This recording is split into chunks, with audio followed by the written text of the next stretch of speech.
beard competitions like Whiskerino at El Dorado are a longtime Vegas tradition for men, but one group is opening the tradition up in unexpected ways.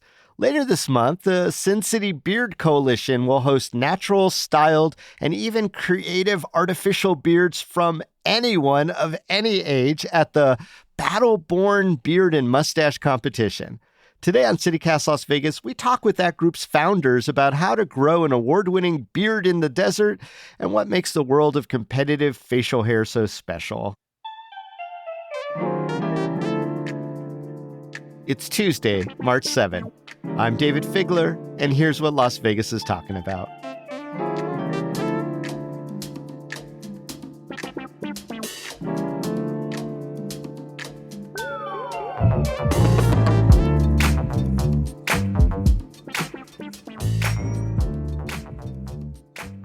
We're here with Patrick Dawson and Lori Fries from Sin City Beard Coalition.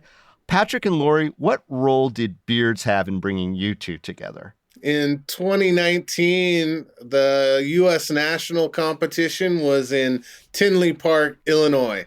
And I happened to go there and win my first U.S. national title. I just happened to be walking around with my winning trophy, and Lori, being an enthusiast of beards, happened to be in Tinley Park to see this national competition. And he walks by. I said, "Congratulations," and he said, "Thank you," and we just started talking from there, and that's how it began. That was the beginning. Let's just ask the beard question. Is there a Vegas-style beard, and what is it? When I think of a Vegas beard or Vegas facial hair, of course, the first thing that comes to my mind is Elvis Presley and his chops. And the second would be probably Raleigh Fingers and his famous mustache. Okay. Raleigh lives here in Vegas now. Does he? Yeah. We've got famed San Diego Padre pitcher Raleigh Fingers here in Las Vegas. I had no idea. Yeah. Wow. Okay. And Billy Gibbons, also from ZZ Top, lives here part of the year. So the ZZ Top is always one to look at and admire. We're kind of a melting pot of beards, right? You got bikers, you got rockers, you got cowboys, you got the hipster barista gang. We have a rich history of competitions here, usually around the rodeo or El Dorado. What style, Lori, do you see the most at the Sin City Beard Coalition, if you could kind of categorize a style of beard? Well, as you know, Vegas is a very transient place. We have people come and go. Obviously, I think the most prevalent beard that we always see is just the full beard, different lengths. The goatee style is not as popular, although it appears that mustaches are making a comeback. We have been seeing an uprise of different kinds of mustaches, which is great. Patrick, your group, the Sin City Beard Coalition, is involved in competitions in Las Vegas. Who are the competitions for? Who signs up for the competitions? The competitions are really charity-based. As one of our favorite things to say is all facial hair is valid. So, anything you can grow, bring it, be a part of this. Now, myself, I've been involved in competitive beard competitions for over 13 years now. And for our competition coming up here in March 25th at the Silverton at the Vail, we'll have people traveling through all over the United States coming to be a part of this. Are a lot of them kind of show-offs, people who have outrageous beards, people who just like the camaraderie? What's kind of the feel of who goes to the beard competitions? Yeah, it's all of the above there. I mean, you get a lot of crazy characters that come out and love to do different outfits and costumes, and then you get involved with it and it becomes this brotherhood, this community of just really open and genuine people that are trying to help others along the way, having a great time, because it's a lot of fun. Yeah. So what are the categories of competition that people will see at the Sin City Beard Coalition's Battle-Born Beard and Mustache Competition? So there's 4 basic categories, and then there's subdivisions of those categories. So we have your mustache category, partial beards. We also have a freestyle, which is the creative designs that people make out of those. Yeah, then we go into the full beard, which there's multiple categories in that. Mine beard is about 22 inches long. And so when I run into people and I tell them about beard competitions, they're like, well, there's no way I can compete against you. And I have to explain, well, there's different categories. You wouldn't be in the same category as me, so you don't have to worry about it. But, come out and be a part. I was perusing the Sin City Beard Coalition's website about the competition. I was looking at some of the categories. The ones that caught my eye beyond the Whaler Amish and the Chops Sideburn categories was the kids and the craft beard competitions as well. So, Lori, what are craft beards and how do kids have beards? Well, this is one of the most favorite parts of competitions because obviously, like we said, we're inclusive. This is a family-oriented, family-friendly event. We want everyone to be involved and have fun. I remember my son when he was very small, he used to pretend to shave, with my dad. He put the little, like a razor without a blade in it, and then he would shave, or my dad would make a beard out of like the shaving cream, right? So kids, I feel like they like to do those things. Kids like to pretend. So shaving cream beards, classic. Yeah, just classic. Totally, right? Well, what we have done, we will have a craft table with beard templates, and the children can build a beard. So the craft whisker, it's also called Whiskerina in some areas, which is a female that crafts beards as well. So Whiskerinas are huge subculture of women who make either realistic beards using fake hair or out of anything that you can imagine. I myself have competed a few times, and one time I made a beard out of Barbie heads, but I put hair on the Barbie head. So I had basically a bearded lady beard, if you will. I've done a Dolly Parton inspired beard where I had records and pictures of Dolly Parton. Oh, that could have gone a couple of different directions. Yeah. With the Dolly Parton beard. Yeah, Okay. definitely. I've done Rosie the Riveter. I made a mustache, a leather mustache that was exaggerated, and I put rivets through it, dressed as Rosie the Riveter. But I'm a new whiskerina. There are women that have been competing for years, and they are just next level incredible. So honestly, the kids and the craft beards for women or men who cannot grow facial hair, people get so excited for that. The judges love it. The crowds love it because, to be honest, beards are awesome to look at, but a man can only do so many things with a beard, right? You kind of see the same man with the same beard all the time at these competitions, perhaps, but women are always doing something different. So it's a hard category to judge, and it's also one that just brings a lot of fun to the element.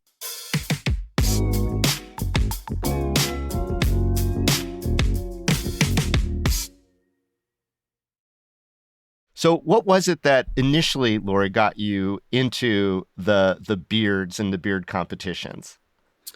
Well, ironically, in 2012, I had just moved to Vegas, and there were volunteer opportunities to help at the nationals that were being held in Las Vegas that year, the National Beard and Mustache Competition.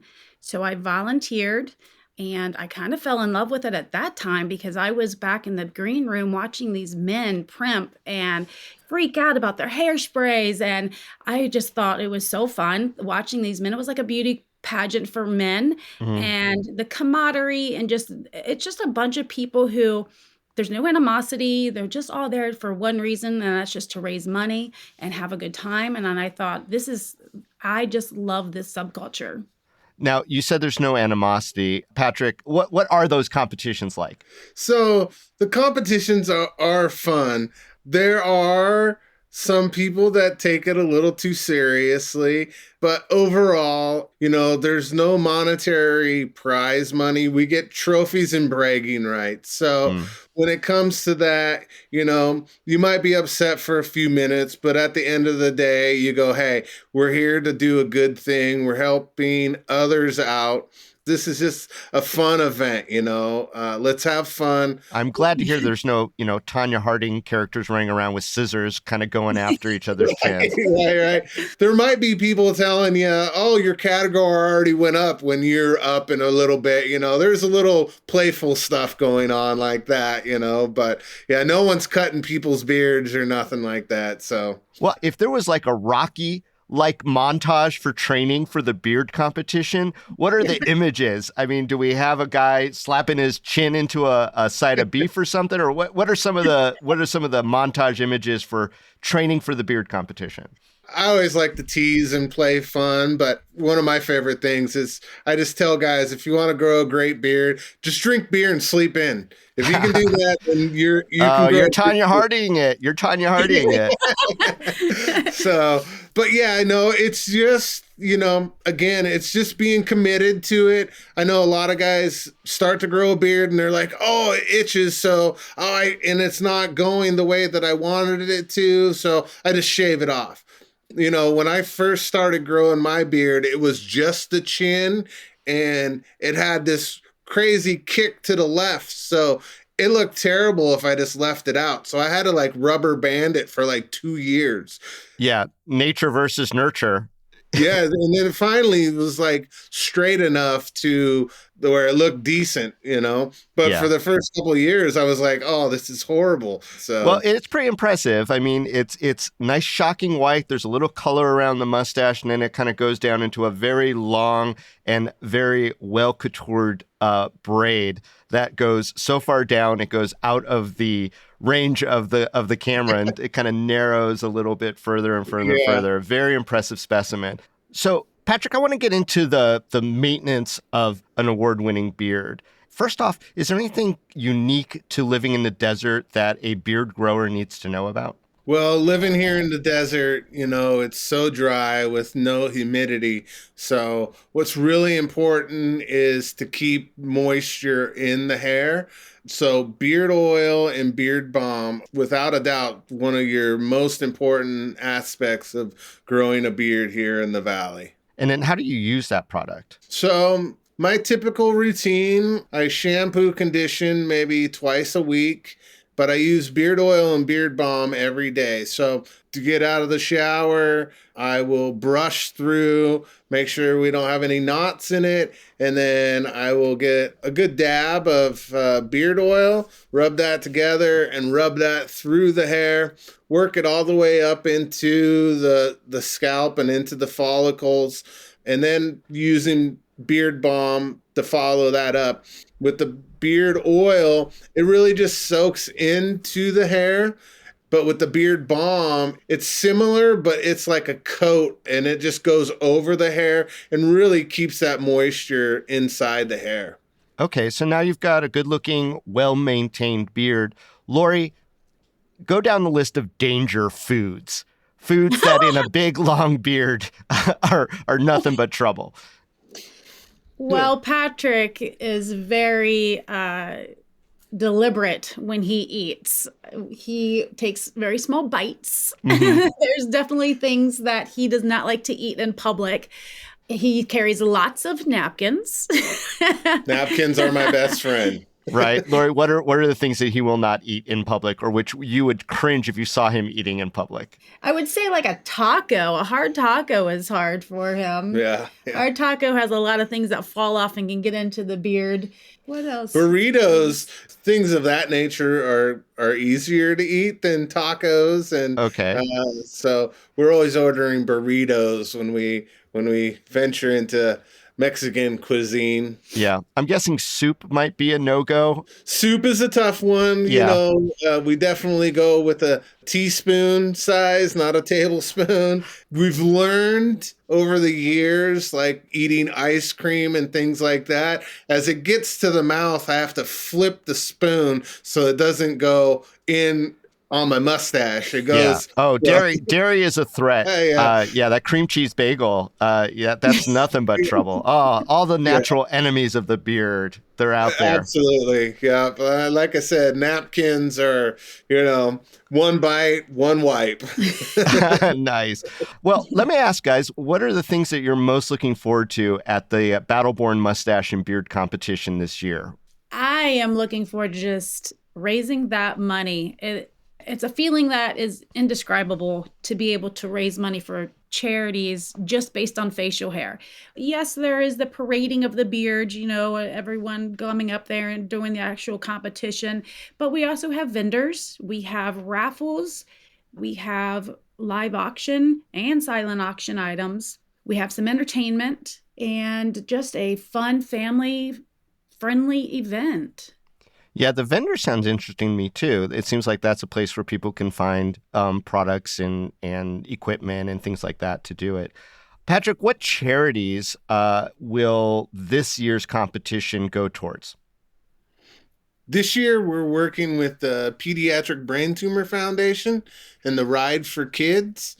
We've reached out to some of the ladies in the Whiskerina craft community, and they're actually going to donate beards for these kids. So we'll be able to include them into our community. To be able to put a smile on those kids' faces, it does more to you than anything, It's really awesome to be able to help them out.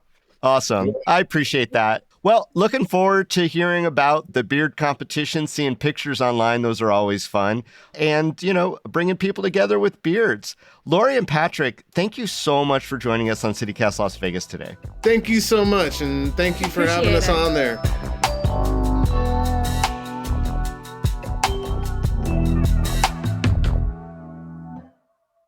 And here's Vogue with a microdose of news. It looks like provisions of the Homeless Person's Bill of Rights are getting cut, including one that would have allowed people to sue if their rights were violated. As a result, groups who were dead set against it have become more neutral, and resistance to the bill is softening in the legislature. Meanwhile, it looks as though recently released Raiders quarterback Derek Carr will be going to the New Orleans Saints next season. This is after 9 years on the Raiders squad. That's a pretty big change in locale.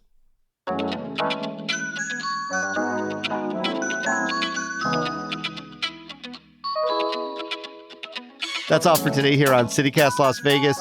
If you or someone you know is a beard aficionado, send them this episode, especially if that person is Billy Gibbons of ZZ Top. Then make sure to rate the show, leave us a review, and subscribe to our morning newsletter. We'll be back tomorrow morning with more news from around the city. Take care.